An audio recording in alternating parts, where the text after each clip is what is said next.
സംസ്ഥാനത്തെ +1 പ്രവേശനത്തിനായുള്ള മുഖ്യഘട്ടത്തിലെ മൂന്നാമത്തെയും അവസാനത്തെയും അലോട്ട്മെന്റ് പട്ടിക ഇന്ന് പ്രസിദ്ധീകരിക്കും. അലോട്ട്മെന്റ് ലഭിച്ചവർക്ക് നാളെ 11 മുതൽ ജൂലൈ 3 വൈകിട്ട് 5 വരെ പ്രവേശനം നേടാം. മൂന്നാം അലോട്ട്മെന്റിൽ താൽക്കാലിക പ്രവേശനം അനുവദിക്കില്ല. ജൂലൈ 6 +1 ക്ലാസുകൾ ആരംഭിക്കും. റോഷിവാൽ ചേരുന്നു. റോഷിവാൽ, +1 പ്രവേശനവുമായി ബന്ധപ്പെട്ട് മൂന്നാം അലോട്ട്മെന്റ് ആണ്. അപ്പോൾ വിദ്യാർത്ഥികളെല്ലാം തയ്യാറായി ഇരിക്കുക എന്നുള്ള മുന്നറിയിപ്പ് കൂടി.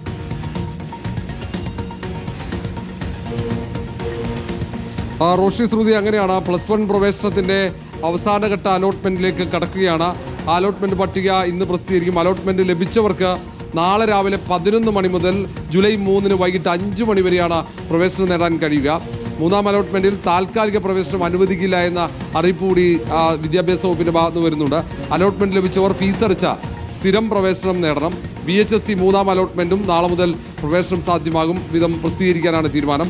ജൂലൈ 2 വൈകിട്ട് 4 മുമ്പ് പ്രവേശനം നേടണമെന്നാണ് വിദ്യാഭ്യാസ വകുപ്പ് പറയുന്നത്. ഹയർ സെക്കൻഡറിയിൽ 1-2 അലോട്ട്മെന്റായി 2,29,435 പേരാണ് പ്രവേശനം നേടിയത്.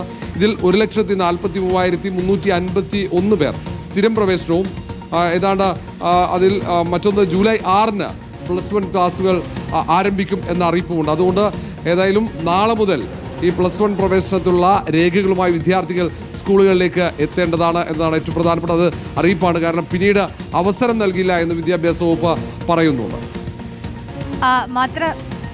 റോഷിവാൽ, ഇതിപ്പോൾ നമുക്കറിയാം, ഇപ്പോൾ കീമിന്റെ റിസൾട്ട് വന്നിട്ടുണ്ട്. +2കാരായാലും ഇതിനനുസരിച്ച് ഒരുങ്ങുന്ന ഘട്ടം കൂടിയാണ്. അപ്പോൾ എന്തായാലും +1ന്റെ പ്രവേശനത്തിനായി ഒരുപാട് വിദ്യാർത്ഥികൾ കാത്തിരിക്കുന്ന സാഹചര്യമാണ്.